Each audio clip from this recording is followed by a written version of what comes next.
Break के बाद आपका एक बार फिर स्वागत है। आप देख रहे हैं हल्का हलचल, हमारा खास प्रोग्राम। और इस प्रोग्राम में हम आपको आपके हल्के में लाइव लेकर जाते हैं और बताते हैं क्या कुछ खास होने वाला है आज आपके हल्के में। तो इसको लेकर हमारे संवाददाता प्रवीण आहूजा पलवल से हमारे साथ जुड़ गए हैं, उनसे सारी अपडेट लेंगे पलवल से। प्रवीण, आपके पास आएंगे, क्या कुछ खास और हलचल आज पलवल में होने वाली है?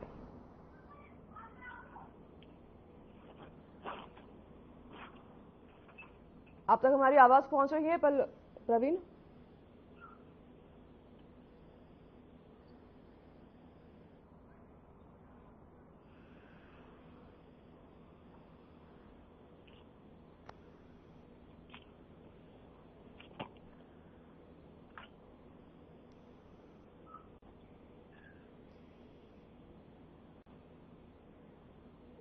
पलवल के बारे में आज आपको हम तमाम अपडेट देंगे। हमारे संवाददाता से हमारा फोन लाइन किसी तरह से नहीं बन पा रहा है, हम उनसे कनेक्शन बनाने की कोशिश कर रहे हैं। आपको बता दें कि हरियाणा में 18 तारीख को प्रधानमंत्री नरेंद्र मोदी का दौरा रहने वाला है, उसको लेकर तमाम तैयारियां की जा रही है।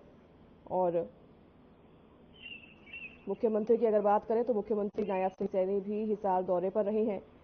मुख्यमंत्री ने कार्यक्रम में शिरकत की है। आपको बता दें कि उनके साथ पूर्व सांसद कुलदीप बिश्नोई सहित कई नेता भी मौजूद रहे हैं और लोगों से लगातार बीजेपी वोट की अपील करते दिखाई दे रही है। तमाम पार्टियां लगातार वोट की अपील करते दिखाई दे रही है। आपको बता दें कि 25 तारीख को चुनाव होने हैं प्रदेश में और इसको लेकर तमाम तैयारियां की जा रही है। तो इसको देखते हुए प्रधानमंत्री भी अब अंबाला दौरे पर रहेंगे 18 तारीख को, और प्रधानमंत्री बनने के बाद उनका पहला दौरा ही अंबाला में रहने वाला है।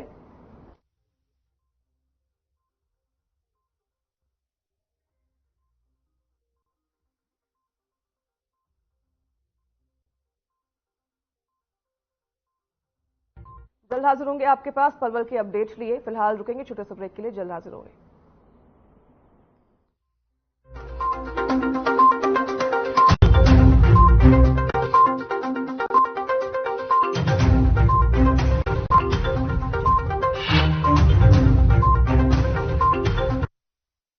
स्वाद से सबको दीवाना कर दे, दीवाना कर दे।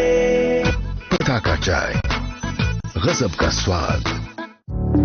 Through constant innovation, the group provides its clients with value-added, environment-friendly products.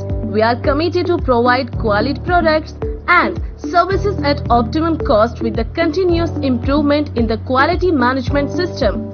Producing high-value paper, making us India's largest producer of branded papers, fine papers and packaging broad segments. Focused on customers in all our operations. Hence, extensive investments are made towards people and people practices. KRPL world's leading eco-friendly paper from agro residue. नमस्कार दोस्तों, आज महंगे टमाटर ने भले ही शहरी लोगों की किचन का बजट बिगाड़ दिया हो, लेकिन टमाटर की इस लाली से सैकड़ों गरीब किसानों के चेहरों पर मुस्कुराहट आ गई है। पुणे के किसान ईश्वर गायकर को मई में टमाटर की कीमतों में भारी गिरावट के कारण बड़ी मात्रा में टमाटर नष्ट करने पड़े थे, लेकिन फिर भी वो असफलता से विचलित नहीं हुए और बिना डरे उन्होंने अपने 12 एकड़ के खेत में टमाटर की खेती करना जारी रखा। अब टमाटर की आसमान छूती कीमतों के बीच किसान गायकर की कड़ी मेहनत ने शानदार परिणाम दिया है। इससे वो करोड़पति बन गया।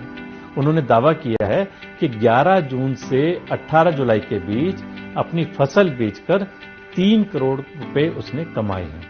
इस साल भी 12 एकड़ लगाया और उससे वो 12 एकड़ में मेरा अभी तक 17,000 कैरेट गए है और उसको वो कैरेट को 770 से लेके 2311 तक भाव मिला है। अभी तक भगवान के दरबार में देर है लेकिन अंधेर नहीं।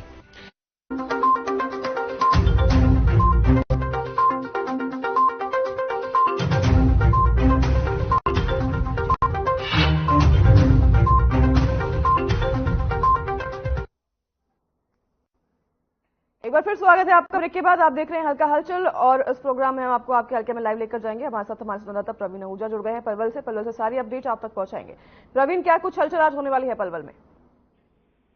अनायत, सबसे पहले बता देते हैं कि हरियाणा में 25 मई को होने वाले 10 सीटों के लोकसभा चुनावों को लेकर तमाम जितने भी उम्मीदवार पूरी तरह से इस समय अपने अपने क्षेत्रों में अपने परिवार के लोगों के साथ इसमें लोगों से मुलाकात कर रहे हैं, क्योंकि आज से ठीक 10 दिन के बाद 25 मई को प्रातः जो है सुबह 7 बजे से जो मतदान शुरू हो जाएगा, तो उसको लेकर तमाम कोई भी जो उम्मीदवार है वो कोई कसर नहीं छोड़ना चाहता। और सबसे बड़ी बात है कि आरोप प्रत्यारोप और एक दूसरे पर पूरी तरह से जिसे कहते हैं कि कोई भी चीटाकशी में कमी नहीं दी जा रही है, एक दूसरे को नीचे दिखाने के पूरे प्रयास किए जा रहे हैं ताकि किसी तरह से लोगों तक पहुंचने का प्रयास किया जाए। सबसे बड़ी बात है जो परिवार के सदस्य हैं, उनके धर्मपत्नी है, वो भी लगातार आप लोगों से घरों में जाकर सीधा बातचीत कर रहे हैं। कई जगह तुमने ये भी देखा कि महिलाएं घरों में जाकर जो महिलाएं अगर अपने अन्य क्षेत्र में काम कर रही है तो उनके साथ कहीं ना कहीं उनके साथ हाथ बटाने का भी काम कर रही है ताकि लोगों से सीधा जुड़ा जा सके। तो तमाम चीजों को लेकर तमाम जो है उम्मीदवार के जो परिजन है वो भी लगातार लोगों से सीधा जुड़ने का प्रयास कर रहे हैं, क्योंकि इस समय घाटे की टक्कर बनी हुई है। जो फरीदाबाद संसदीय क्षेत्र है, इसमें भाजपा और कांग्रेस के दोनों जो उम्मीदवार है इनमें कांटे की टक्कर बनी हुई है, जिसको लेकर कोई भी उम्मीदवार अपनी ओर से कोई भी प्रयास में कमी नहीं लाना चाह रहा। तो इसको लेकर आप देखना ये है कि 25 मई को जब मतदान होना तो उसके बाद जो 4 जून को जो रिजल्ट आना उसमें देखा जाएगा कि किसकी जीत हार होती है और किसकी हार होती है। तो इसको लेकर कोई भी परिजन लोगों से संपर्क बनाने में कमी नहीं छोड़ रहा। वहीं बात कर लेते हैं मौसम विभाग को लेकर, लगातार हीट वेव बढ़ रही है और हीट वेव के कारण लोगों में काफी चिंता सताने लगी, खास करके अभिभावकों को, क्योंकि उनके बच्चे स्कूल जा रहे हैं। हालांकि सरकार ने आदेश दिया था कि जो स्थानीय प्रशासन है वो बने रहिए अपडेट के साथ। आपके पास लौटूंगी मैं फिर से, ब्रेक का एक छोटा समय हो चुका है, छोटे से ब्रेक रहे यहाँ पर रुकेंगे, आपके पास लौटूंगे। रुकेंगे छोटे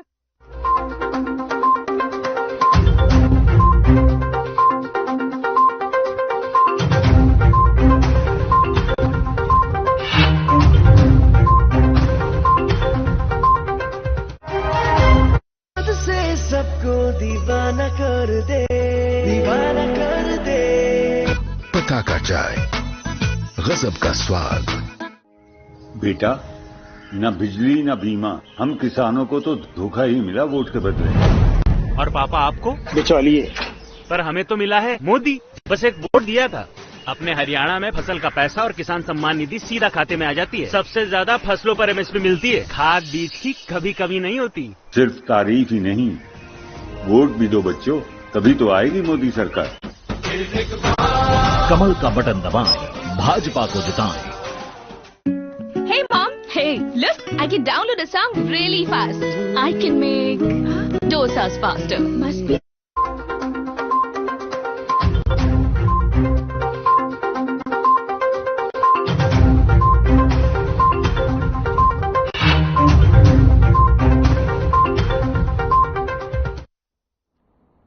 स्वागत है आपका एक बार फिर ब्रेक के बाद। प्रवीण, आपका रुख करेंगे।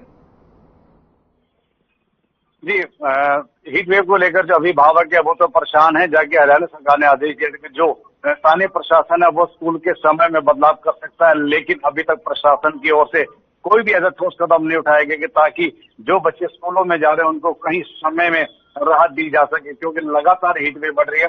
और बताया जा रहा है कि आज 16 तारीख से लगातार आने वाले 5-6 दिन तक लू चलने की संभावना बताई जा रही है, जो कि खतरनाक सभी के लिए होगा। और खास करके स्वास्थ्य विभाग ने एडवाइजरी जारी की, जो बुजुर्ग हैं, जो बच्चे हैं, उनको लगातार पानी की मात्रा बढ़ानी होगी और उससे बचना भी होगा। और जो पेय पदार्थ हैं उनका भी आपको सेवन करना होगा और खास करके सूती कपड़े पहने होंगे। सिर पर कहने के कोई सूती कपड़ा जरूर रख कर निकलें, क्योंकि लू चलेगी और लू में कहने के तापमान में बढ़ोतरी होती है और उसके कारण शरीर में पानी की कमी हो जाती है, जिसके कारण कई बीमारियां हो जाती है। और लगातार जो स्थानीय अस्पताल है और निजी अस्पताल है, OPD की संख्या हमने कल जाकर देखा तो लगातार मरीजों की संख्या बढ़ रही है और इतनी ज्यादा बढ़ती जा रही है जिसे कहते हैं कि अस्पतालों में भी पैर रखने की जगह नहीं है। तो उसके कारण एक बहुत बड़ा चिंता का विषय बन गया, जिसको लेकर एक सबसे बड़ी सुखद जो समाचार ये भी मिल रहा है कि मौसम विभाग ने कहा है कि 31 मई से लेकर आने वाली 3 जून के बीच में जो मानसून है वो कहीं ना कहीं केरल में पहुंचने की संभावना जताई जा रही है कि अगर मानसून ठीक समय पर पहुंच जाता है तो आने वाले जून के 25 से 28 जून के बीच में कहीं ना कहीं मानसून जो है हरियाणा में प्रवेश कर सकता है और उसके आसपास जो राज्य हैं उनमें भी काफी बारिश की संभावना बताई जाती थी। लेकिन ये जब होगा कि जब मौसम जो समय अगर सही है, अगर मौसम के हिसाब से सब ठीक रहा तो आने समय में जो मानसून अगर सही टाइम में चलता है तो उसमें अगर आने वाले प्रदेश में काफी राहत भी मिल सकती है। जी अनाया। जी प्रवीण, ये तमाम बातें हुई मौसम को लेकर, हम इस पर लगातार चर्चा भी कर रहे हैं। पानी की कटौती को लेकर जो एक चिंता वाली बात बनी हुई है पलवल की अगर बात करें तो क्या कुछ स्थिति पानी को लेकर बनी हुई है? जी अनाज बिल्कुल ठीक कह रहे हैं, पानी की स्थिति काफी विकराल हो गई है। लगातार पानी का दोहन जो हो रहा है वो समरसीबल के कारण हो रहा है। लोग लगातार जो सरकार की ओर से जो नल की सुविधा दी गई उनमें पानी नहीं आ पा रहा, तो उसके कारण लोग अपने घरों में समरसीबल की वजह से पानी ले रहे हैं, जिस कारण पानी के दोहन हो रहा है। पानी की मात्रा दिन पर दिन नीचे जा रही है और उससे काफी स्थिति जो है गंभीर स्थिति उत्पन्न हो रही है। तो ये बहुत बड़ा चिंता का विषय। सरकार को चाहिए कि कहीं ना कहीं ऐसे जो समरसीबल है उन पर कहीं ना कहीं रोक लगानी चाहिए, और जो लगातार जो विभाग के जो स्वास्थ्य विभाग की ओर से पानी की जो सप्लाई है उसमें कहीं ना कहीं मात्रा को बढ़ाना होगा। लेकिन उसकी वजह से जिसमें पानी नहीं आ पा रहा तो लोगों में त्राही तरह मची हुई, क्योंकि आसपास के जो तालाब हैं जो उनमें भी पानी सूखता जा रहा। तो क्योंकि लगातार तापमान में जो बढ़ोतरी है उस कारण ये सब ये चीजें सामने आ रही है। तो प्रशासन को कहने के ठोस कदम उठाने होंगे, क्योंकि अगर आने वाले समय में तापमान बढ़ना है, अभी तो जो है जून जो चल रहा है, जून के बाद जुलाई भी लगातार ये 2 महीने तो खास करके तापमान में बढ़ोतरी रहेगी। क्योंकि अब जो मौसम विभाग का कहना है वो जून के लास्ट में कहीं जाकर मानसून की संभावना जताई जा सकती है, लेकिन उससे पहले लगातार जो हीट वेव है ये भी बढ़ी रहेगी। और आज से तो 16 तारीख है और आज से जो है वो भी ये लू का भी बताया जा रहा है कि लू लगातार कई दिन तक जारी रहेगी, तो उसके लिए बचाव करना भी जरूरी है। जी अनाया। बिल्कुल प्रवीण, अगर बात करें जिस तरह से तापमान में बढ़ोतरी देखी जा रही है तो चुनाव के दिन, मतदान के दिन भी तापमान में बढ़ोतरी होगी, उसको लेकर चुनाव विभाग क्या कुछ तैयारियां कर रहा है? चुनाव विभाग का लगातार दौरे चल रहे हैं। जितने भी मतदान केंद्र हैं पूरे पलवल जिले में, लगभग सभी मतदान केंद्रों पूरी तरह से निरीक्षण किया जा रहा है कि वहां पर जो दिव्यांग अगर मतदान करने आते हैं तो उनके लिए तमाम वो सुविधाएं है या नहीं, वो भी जांच कर लेना जरूरी है। और जो आम जो सभी नागरिक पहुंचेंगे समझा, क्योंकि तापमान बढ़ रहा है, और उनके लिए पानी की व्यवस्था, उनके लिए बैठने की व्यवस्था, क्या टेंट वगैरह की व्यवस्था की गई है, तो तमाम जो सुविधाएं जो मतदाताओं को देनी है सब तमाम सुविधाओं को लेकर जो चुनाव आयोग के कर्मचारी हैं वो लगातार सभी बूथों पर पुलिस प्रशासन के साथ पहुंच रहे हैं। जहां भी कमी पाई जा रही है उनको तुरंत सख्त आदेश दिया जा रहा है कि उसको पूरा तत्काल प्रभाव से उसे पूरा किया जाए, क्योंकि ये चुनाव आयोग का कहना है कि कहीं भी अगर कमी पाई जाती है तो उस कर्मचारी के खिलाफ सख्त कार्रवाई की जाएगी। सबसे बड़ी बात है कि एक और उनको चेतावनी दी गई कर्मचारियों को कि 25 मई को जो मतदान है उसमें कोई भी कर्मचारी छुट्टी नहीं कर सकता, क्योंकि पहले से सब कुछ तय हो चुका है।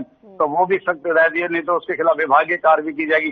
तो फिलहाल जो चुनाव अधिकारी हैं वो तमाम बूथों पर स्वयं जा रहे हैं और पूरी तरह से जांच कर रहे हैं, और खास करके उन लोगों को सहूलियत दी जा रही है जो 85 वर्ष से ऊपर के हैं, उन्हें घर पर बैठ के मतदान करने की जो सरकार की ओर से पहल की गई है उसके लिए भी तमाम सुविधाएं दी जा रही है। उसके लिए भी जो कर्मचारी हैं वो घरों में जाएंगे, लोगों उन 85 वर्ष से ऊपर के लोगों से मतदान करवाया जाएगा, ताकि उन्हें घर से निकलने में दिक्कत जो हो रही है वो बिल्कुल घर पर बैठ के कर सकते, क्योंकि विभाग जो तमाम प्रशासन का भी कहना है कि लगातार हीट वेव बढ़ रही है। तो आने वाले दिनों में और ठीक 10 दिन के बाद जो तापमान में काफी बढ़ोतरी देखी जा सकती है, 40 से 44 डिग्री के बीच में तापमान पहुंचेगा। तो उसके तमाम सुविधाएं देना चुनाव आयोग का फर्ज बनता है, तो उसको लेकर पूरी जांच की जा रही है और किसी प्रकार की कोई कमी ना रहे मतदान केंद्रों पर, क्योंकि ठीक 10 दिन के बाद 25 मई को मतदान होना। मतदान के लिए जितने भी मतदाता वहां पहुंचेंगे सुबह से लाइन लगे थे, लेकिन ये जरूर है कि दिन चढ़ते चढ़ते दोपहर के समय जरूर मतदाता तो उनमें संख्या में कटौती देखी जाती है,